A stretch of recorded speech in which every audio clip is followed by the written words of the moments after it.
4 amigos entraram na floresta para um fim de semana de aventura. 3 corpos foram encontrados em um poço natural, organizados em posição ritualística. A 4ª pessoa nunca foi encontrada. O que aconteceu no acampamento perdido? Uma história real que desafia explicações. O vento cortava entre os pinheiros como um sussurro de advertência naquela tarde de outono. As montanhas de Serra Nevada erguiam-se majestosas contra o céu, que começava a se tingir de laranja, enquanto as nuvens deslizavam como sombras sobre o vale deserto. Um lago refletia o último brilho do sol como um espelho quebrado, ondulando suavemente com a brisa. A natureza parecia guardar seus segredos em cada canto daquele remoto acampamento, onde o silêncio só era interrompido pelo ocasional canto de um pássaro distante. 4 barracas coloridas formavam um pequeno círculo em torno de uma fogueira há muito extinta.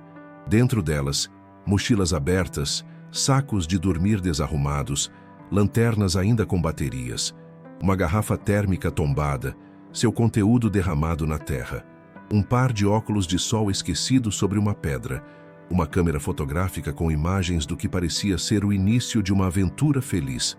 Mas algo estava prestes a mudar para sempre naquele cenário idílico. O que começou como uma escapada de fim de semana entre amigos se transformaria em um dos casos mais perturbadores e inexplicáveis da história recente. 4 pessoas entraram naquela floresta. Apenas 3 corpos seriam encontrados. E o quarto? O quarto continuaria sendo um fantasma que assombraria investigadores por anos a fio. Miguel Santos, 32 anos, era um engenheiro de software conhecido por seu espírito aventureiro. Alto, de cabelos escuros e olhos vivos, era o organizador natural do grupo, sempre com um plano, sempre com uma solução.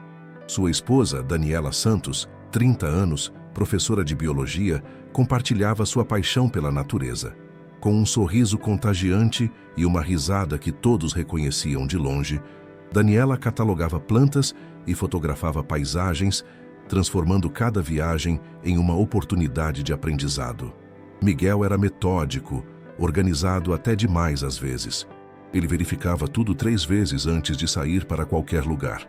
Não consigo imaginar ele cometendo um erro básico de segurança, relatou um colega de trabalho, visivelmente abalado.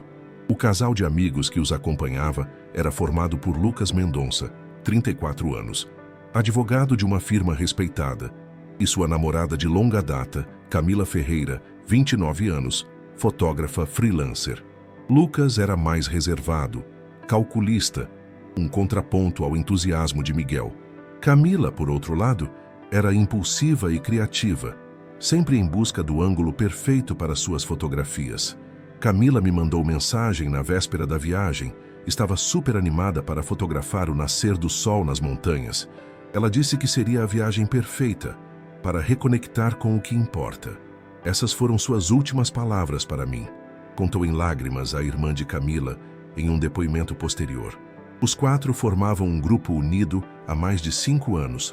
Tinham feito outros acampamentos juntos, sempre retornando com histórias e fotografias. Nada indicava que esta viagem seria diferente.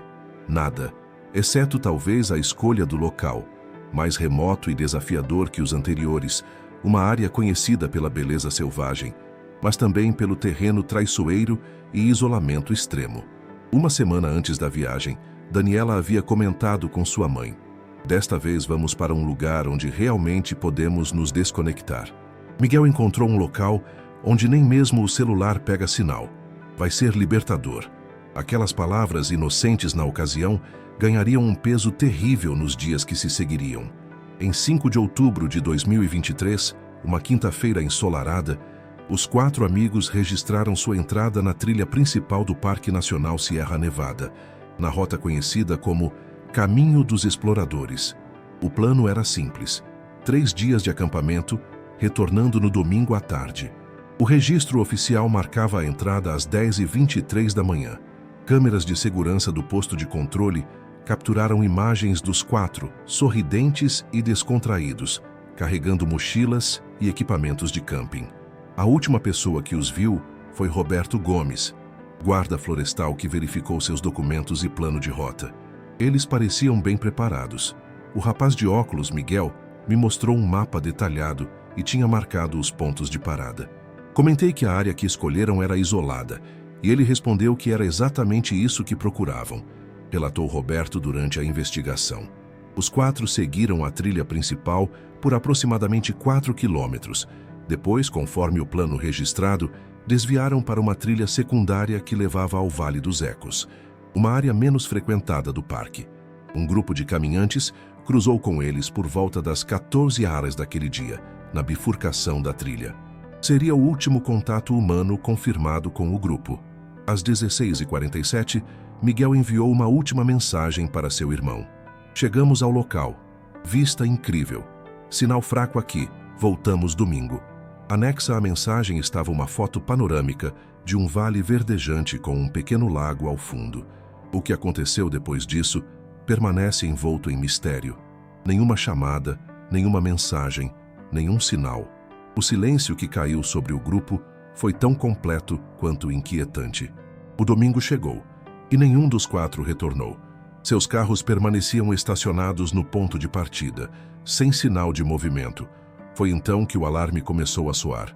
Algo havia acontecido no Vale dos Ecos, algo que transformaria aquela pacata região em cenário de um mistério, que desafiaria explicações lógicas e deixaria mais perguntas que respostas.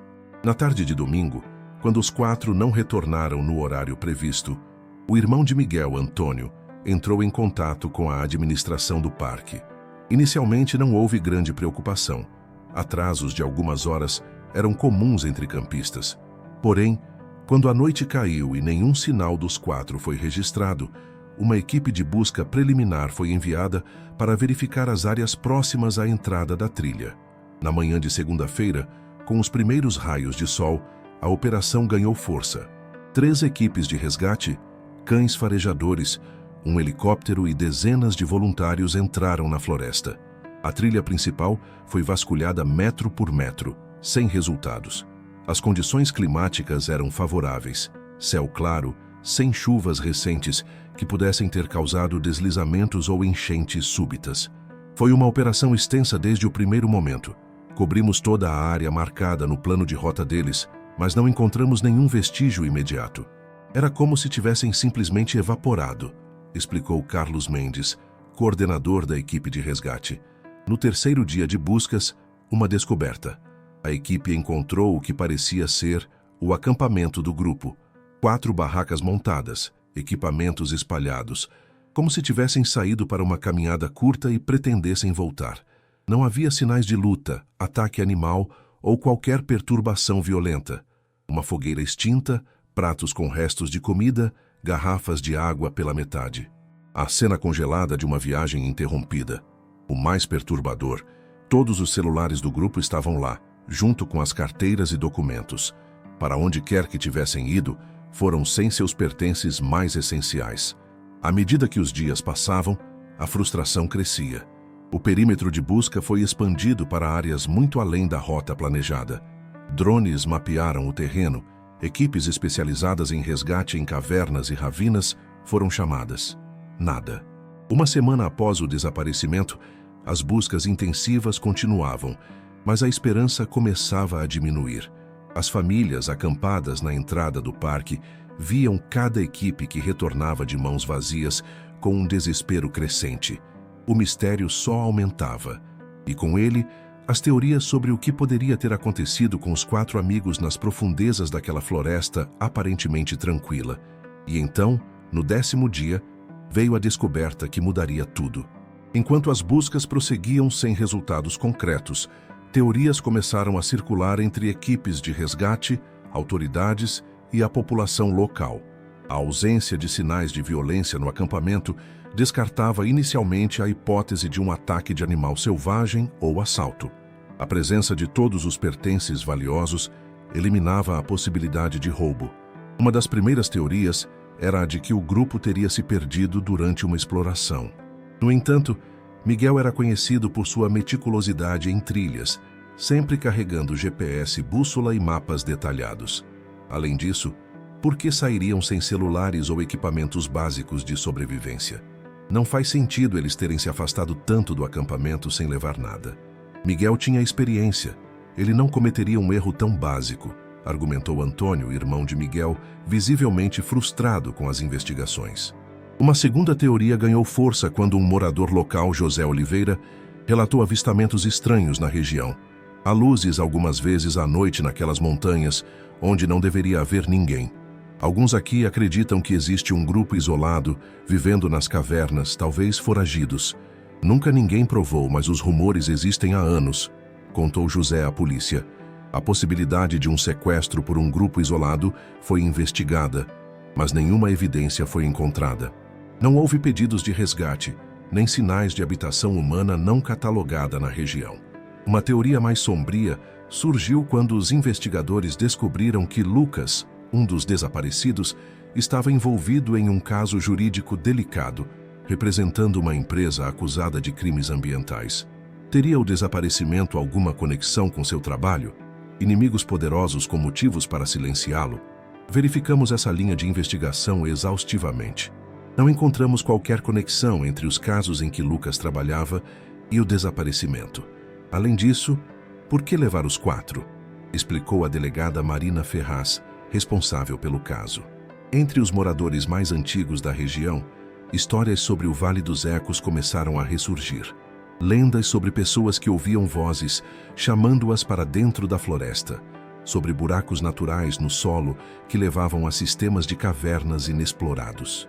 Histórias antigas, talvez, mas que ganhavam um novo e perturbador significado diante dos eventos recentes. À medida que as teorias se multiplicavam, uma crescente sensação de impotência tomava conta de todos os envolvidos. Mas o caso estava longe de terminar. Uma descoberta estava para mudar completamente o curso da investigação. E enquanto todos se perguntavam o que poderia ter acontecido com os 4 amigos, a floresta guardava seu segredo mais sombrio, aguardando para ser revelado. Por quase 10 dias, o silêncio da floresta escondeu seu segredo macabro. Foi quando Martim Escobar, um guia experiente contratado por uma família de turistas para explorar áreas menos conhecidas do parque, fez a descoberta que mudaria o rumo da investigação. Desviando-se levemente da trilha, para mostrar uma formação rochosa peculiar, Martim notou algo incomum no terreno, uma depressão circular, como se o solo tivesse cedido recentemente. Ao se aproximar, percebeu que se tratava da entrada de um poço natural, parcialmente oculto pela vegetação. Primeiro vi apenas uma abertura estranha no chão, algo que não lembrava estar ali antes. Quando me aproximei, senti um odor que qualquer pessoa que trabalha na mata reconhece. Era a morte, relatou o guia, visivelmente abalado durante seu depoimento. Martim orientou os turistas a permanecerem afastados e contatou imediatamente as autoridades. Em poucas horas, uma equipe especializada em resgate em cavernas chegou ao local, a cerca de 3 quilômetros do acampamento, onde os 4 amigos haviam desaparecido. O que encontraram no fundo daquele poço natural, a aproximadamente 12 metros de profundidade, chocou até mesmo os investigadores mais experientes.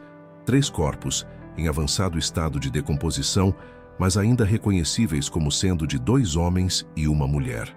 Identificações preliminares, posteriormente confirmadas por exames de DNA, revelaram serem os corpos de Miguel Santos, Lucas Mendonça e Camila Ferreira. Daniela Santos, a 4ª integrante do grupo, não estava lá. A cena era complexa. Os corpos não apresentavam sinais evidentes de violência externa, como tiros ou facadas. A posição em que foram encontrados sugeria que caíram ou foram colocados ali após a morte, explicou o médico legista Dr. Fernando Calaza. Os corpos estavam posicionados de forma quase ritual, lado a lado de costas, com as mãos cruzadas sobre o peito. Uma organização que dificilmente seria resultado de uma queda acidental. Alguém os havia colocado daquela forma. Mas essa descoberta estava longe de ser o fim.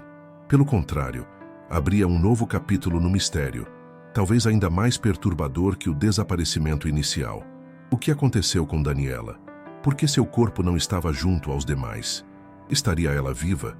E talvez a pergunta mais inquietante: quem organizou os corpos daquela maneira e por quê? A descoberta dos 3 corpos trouxe respostas, mas multiplicou as perguntas. E enquanto familiares recebiam a devastadora confirmação que temiam por dias, uma nova busca começava: encontrar Daniela Santos, viva ou morta, e descobrir o que realmente aconteceu naquela remota área de floresta. Com a descoberta dos 3 corpos, a investigação ganhou novos contornos. Equipes forenses passaram dias analisando o poço natural e a área circundante. O médico legista determinou que a causa provável da morte dos 3 havia sido asfixia, mas não por afogamento ou estrangulamento. Algo havia impedido a respiração deles de forma menos violenta. Os exames toxicológicos foram inconclusivos devido ao estado dos corpos, mas não descartamos a possibilidade de envenenamento por algum gás no interior do poço. Porém, isso não explica a posição ritualística em que foram encontrados, relatou o Dr. Calaza. Um elemento crucial surgiu quando a análise do solo revelou que a abertura do poço era recente. Possivelmente tinha ocorrido dias antes do desaparecimento do grupo. Estudos geológicos mostraram que a região tinha atividade subterrânea significativa, com bolsões de gás natural e cavernas conectadas por túneis estreitos. A teoria que ganhou força foi a de que o grupo, explorando a área, encontrou o poço recém-formado e, por curiosidade, aproximou-se demais. 3 deles podem ter sido afetados por gases tóxicos emanados da cavidade, perdendo a consciência e caindo no interior. Mas essa teoria esbarrava em diversos problemas. Como explicar a posição organizada dos corpos e, principalmente, onde estava Daniela? A reviravolta veio quando investigadores revisitaram o acampamento abandonado. Uma análise minuciosa do diário de Daniela, encontrado em sua mochila, revelou anotações perturbadoras nas últimas páginas. 3ª noite. Os sons estão mais altos. Miguel diz que é apenas o vento nas cavernas, mas não parece natural. Camila está inquieta. Lucas sugere mudarmos de local amanhã. E na última entrada, com uma caligrafia trêmula, encontramos algo. Uma abertura na rocha. Parece artificial. Miguel e Lucas querem explorar. Tenho um mau pressentimento. Mais intrigante ainda foi a descoberta, no fundo de sua mochila, de um pequeno amuleto feito de osso e pedra, não catalogado entre seus pertences originais. Análises posteriores revelaram que o objeto tinha características de artesanato indígena, mas de um estilo não registrado entre as tribos conhecidas da região. Paralelamente, buscas intensificadas por Daniela levaram a uma descoberta ainda mais estranha. Cerca de 15 quilômetros ao norte do local dos corpos, uma câmera de caça, instalada por pesquisadores de vida selvagem, capturou a imagem noturna de uma mulher caminhando sozinha pela floresta. A data, 3 dias após o desaparecimento do grupo. Embora a qualidade da imagem fosse baixa, especialistas em reconhecimento facial apontaram uma semelhança de 78% com Daniela Santos. A mulher na imagem parecia desorientada, mas caminhava em linha reta, como se tivesse um destino definido.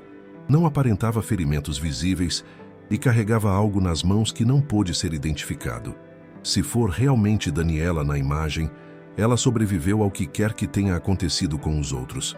Mas para onde ela estava indo? E em que condição mental? Questionou a delegada Marina Ferraz durante coletiva de imprensa. O caso havia se transformado.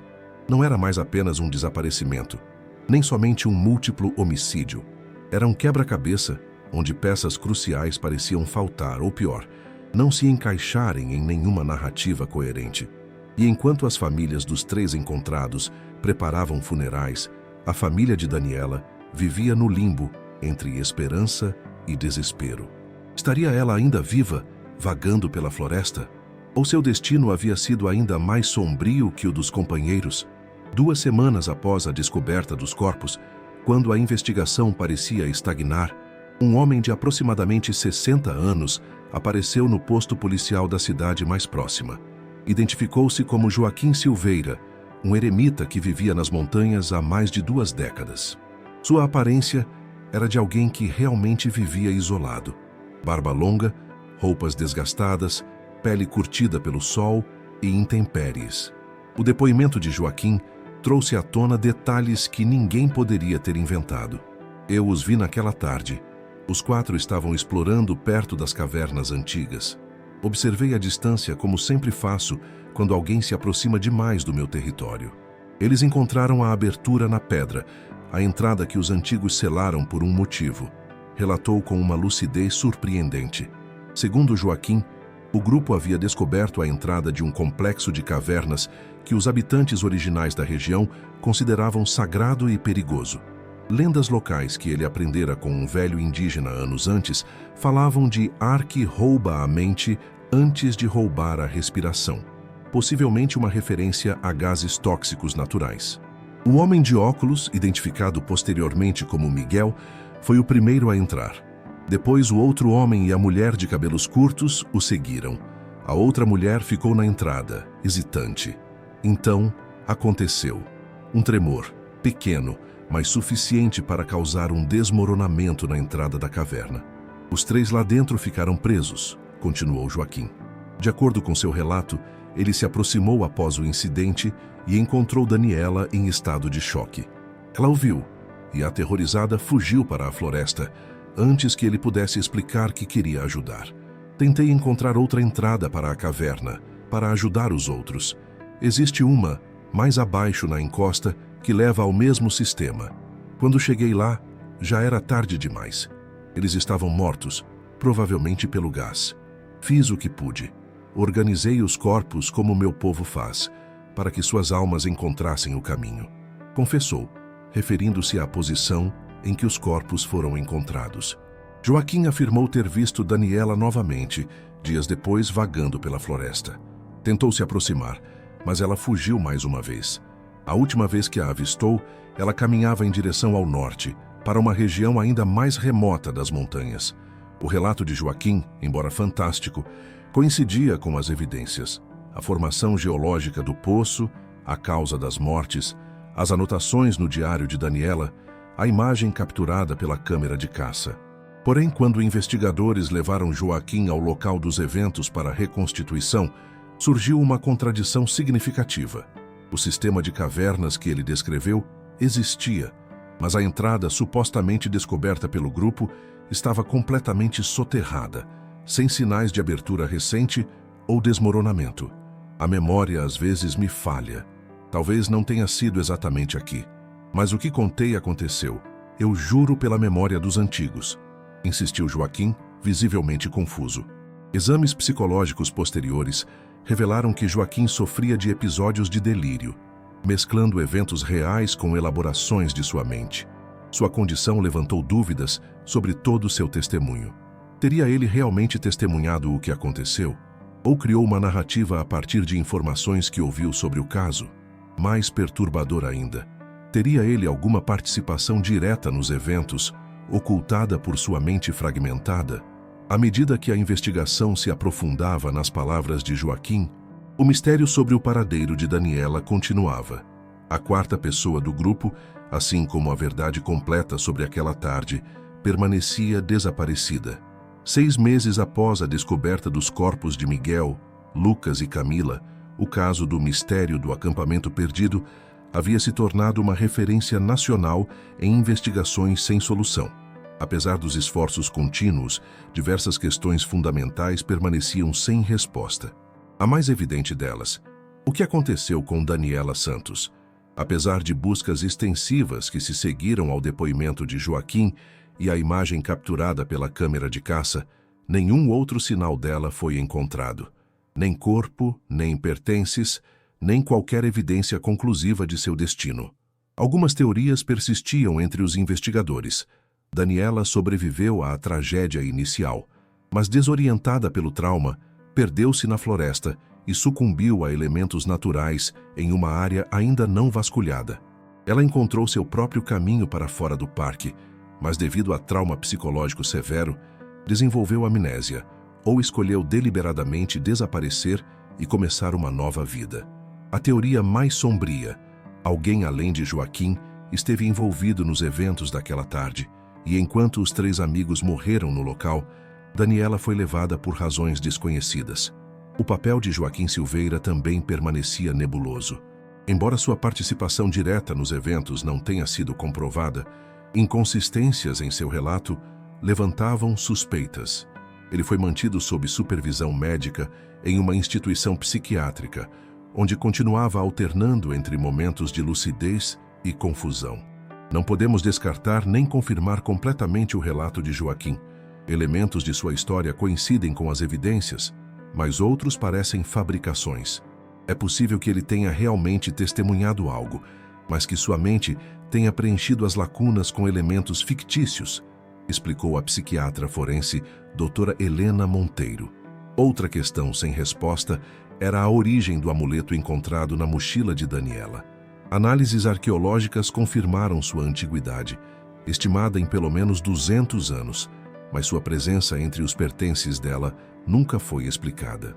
Teria sido colocado ali por Joaquim, por Daniela, ou por algum outro ator desconhecido neste drama? A autópsia dos 3 corpos também deixou perguntas.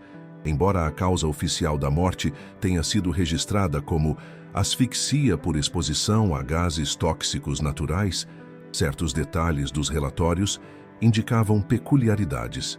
Traços de uma substância orgânica não identificada foram encontrados nos pulmões das 3 vítimas, algo que os especialistas não conseguiram categorizar completamente. Não é incomum encontrar compostos desconhecidos em ambientes subterrâneos isolados. Pode ser uma espécie de fungo ou bactéria endêmica daquele sistema específico de cavernas, mas sem amostras diretas do local, não podemos afirmar com certeza, declarou o toxicologista responsável pelas análises. E finalmente permanecia o mistério da posição ritualística dos corpos. Se foram realmente organizados por Joaquim, como ele afirmou, por que fazer isso em vez de buscar ajuda imediatamente? E se não foi ele, quem mais poderia ter estado lá? O caso do acampamento perdido se juntava a tantos outros na história dos desaparecimentos misteriosos em áreas naturais remotas. Um lembrete sombrio de que, mesmo em nosso mundo moderno e hiperconectado, a natureza ainda guarda segredos capazes de engolir pessoas sem deixar explicações satisfatórias. E em algum lugar, talvez ainda na vastidão daquelas montanhas ou talvez muito longe dali, o paradeiro de Daniela Santos continuava sendo o maior de todos os enigmas. Quando a noite cai sobre o Vale dos Ecos, os sons da floresta mudam. Os pássaros diurnos se calam, dando lugar ao ocasional pio de uma coruja ou ao farfalhar de pequenos animais na vegetação. É nesse momento, no limiar entre o dia e a escuridão, que os guardas florestais dizem sentir algo diferente naquela região desde os acontecimentos fatídicos. 2 anos se passaram desde que 3 corpos foram encontrados nas profundezas de um poço natural e uma 4ª pessoa desapareceu sem deixar rastros definitivos. O caso oficialmente permanece aberto, mas com poucas perspectivas de solução completa. As famílias de Miguel, Lucas e Camila encontraram algum conforto em poder realizar seus funerais, em ter um local para levar flores e velas. Mas para os pais e o irmão de Daniela Santos, a ausência de resolução é uma ferida que se recusa a cicatrizar. Viver com a incerteza é um tipo especial de tormento. Há momentos em que acordo no meio da noite achando que ouvi a voz dela. Depois, passo semanas aceitando que provavelmente está morta. É uma montanha-russa emocional sem fim, desabafou Maria Santos, mãe de Daniela, em entrevista recente. Joaquim Silveira, o eremita cujo testemunho contraditório adicionou outra camada ao mistério, faleceu pacificamente em seu sono no inverno passado, levando consigo quaisquer verdades ou ilusões adicionais que pudesse revelar. O parque implementou medidas adicionais de segurança após o incidente. A área específica onde os eventos ocorreram foi declarada restrita, oficialmente devido a instabilidades geológicas. Câmeras de monitoramento foram instaladas em pontos estratégicos das trilhas e os sistemas de registro de entrada e saída de visitantes foram modernizados. No entanto, para os moradores locais, a região nunca mais será a mesma. Novas histórias começaram a circular, relatos de caminhantes que juram ter visto uma mulher de cabelos escuros observando-os à distância antes de desaparecer entre as árvores, de sons estranhos ecoando do interior das cavernas, de sensações inexplicáveis de não estarem sozinhos, mesmo nas partes mais isoladas da floresta. E talvez o aspecto mais perturbador de toda essa história, 3 meses após o encerramento oficial das buscas por Daniela, uma família que acampava a mais de 50 quilômetros do local original relatou ter encontrado, amarrado a uma árvore próxima à sua barraca, um pequeno amuleto de osso e pedra, idêntico ao descrito nos relatórios oficiais como pertencente à mochila de Daniela. Quando autoridades foram verificar, o objeto havia desaparecido. Uma brincadeira macabra? Uma coincidência? Ou algo mais? O mistério do acampamento perdido nos lembra que, por mais que acreditemos dominar o mundo natural, por mais que nossa tecnologia avance e nosso conhecimento se expanda, existem lugares onde as regras que conhecemos parecem se dobrar. Regiões onde o inexplicável ainda encontra espaço para existir. E enquanto o sol se põe mais uma vez sobre aquelas montanhas silenciosas, uma pergunta permanece pairando como névoa entre os pinheiros. O que realmente acontece quando nos aventuramos nos últimos rincões selvagens de nosso mundo? E estamos realmente preparados para as verdades ou mistérios que podemos encontrar lá? Este caso continua sem solução completa. O que você acha que aconteceu com Daniela? Deixe sua teoria nos comentários e compartilhe este vídeo com amigos que apreciam mistérios inexplicáveis.